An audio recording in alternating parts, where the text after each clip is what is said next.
Assalamualaikum warahmatullahi wabarakatuh.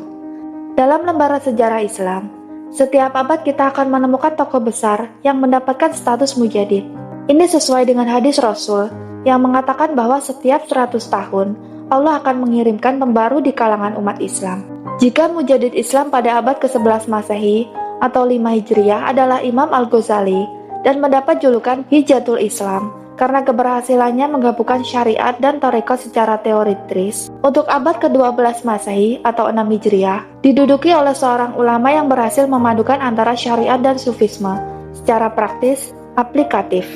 Karena itu, ia mendapat julukan Hitubul Aulia serta Gausul Azam, orang suci terbesar dalam Islam. Beliau adalah Syekh Abdul Qadir Jailani. Berikut The Green Paper Story telah merangkum tentang kisahnya. Syekh Abdul Qadir Jailani memiliki nama lengkap Abu Muhammad Muhyiddin Abdul Qadir Jailani bin Abi Sholih As-Sayyid Musa. Beliau lahir di Jailan, sebelah Laut Kaspia, Iran. Tentang tahun kelahirannya, ada banyak sekali pendapat yang berbeda-beda. Namun pendapat paling sahih ialah pendapat dari Ibnu Al-Jauzi yang mengatakan bahwa tahun kelahiran Syekh Abdul Qadir Jailani ialah 1 Ramadan 471 Hijriah.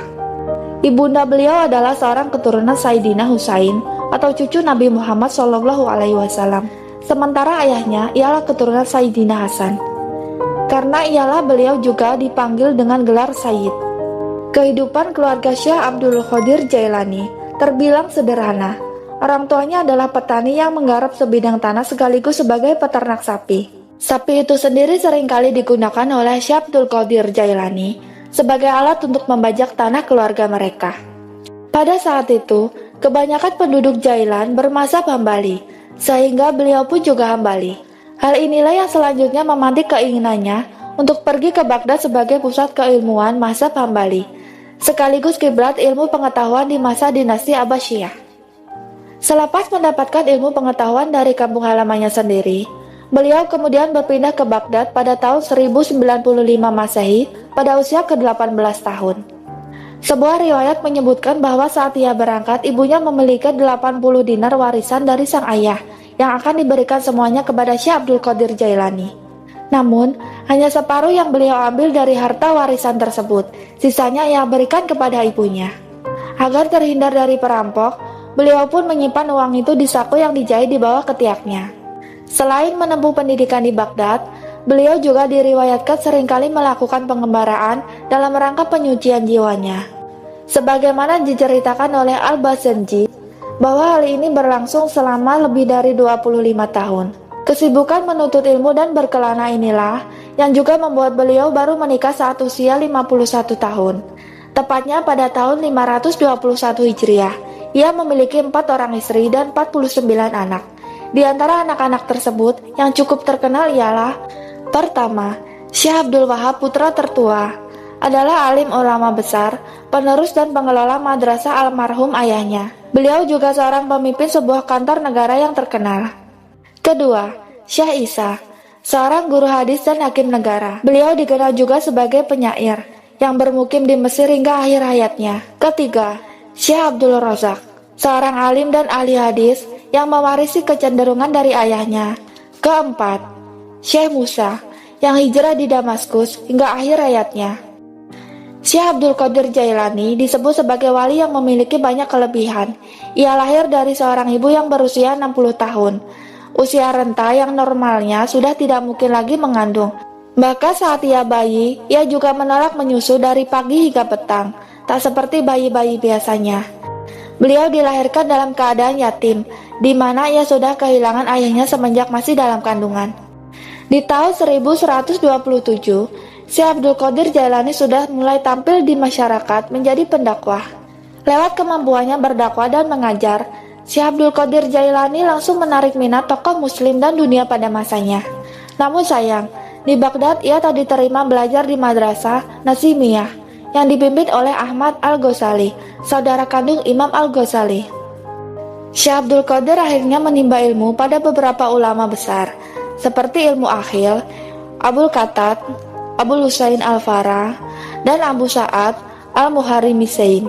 Dengan kecerdasannya, Dalam waktu singkat saja, Syekh Abdul Qadir Jailani sudah bisa menguasai banyak ilmu agama, baik ilmu fikih maupun usul fikih. Hingga pada suatu hari, Abu Sa'ad al-Muharrimisain membangun sekolah kecil di daerah Babul Asaj dan menyerahkan pengelolaannya kepada Syekh Abdul Qadir Jailani. Lantaran ia percaya dengan kemampuan muridnya tersebut. Terlebih ia juga dikabarkan berhasil mengajak sejumlah Yahudi dan Nasrani untuk ikut memeluk Islam, di mana pada masa itu perpindahan keyakinan tergolong hal yang sangat mustahil dilakukan. Kemampuan Syekh Abdul Qadir Jailani dalam berkhotbah sangat luar biasa, hingga ia dikatakan sebagai tokoh yang paling bisa mempengaruhi dan mengubah pola pikir masyarakat Irak di abad ke-12.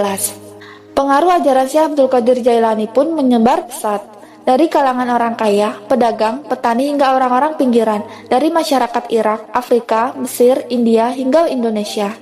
Semenjak tahun 1127 hingga 25 tahun lamanya, Syekh Abdul Qadir Jailani memutuskan untuk menyepi. Ia menjadi pengembara sufi di padang pasir Irak. Ketika memperdalam sufi ini, Syekh Abdul Qadir Jailani banyak melakukan tirakat, riyadah, dan mujahadah melawan hawa nafsu. Syekh Abdul Qadir Jailani mendapat banyak julukan kehormatan. Syekh yang menjadi peletak dasar ajaran Tarekat Al-Qadiriyah ini juga dijuluki Muhyiddin atau penghidup agama. Jika Imam Al-Ghazali menggabungkan syariat dan tarekat, Syekh Abdul Qadir memadukan syariat dan sufisme. Karena hal ini, Syekh Abdul Qadir juga dijuluki sebagai Gausul Azam atau orang suci terbesar dalam Islam. Wafatnya Syekh Abdul Qadir Jailani. Diceritakan bahwa pada suatu malam, Syekh Abdul Qadir Jailani terbaring lemah ditemani oleh anak-anaknya, termasuk Abdul Jabbar.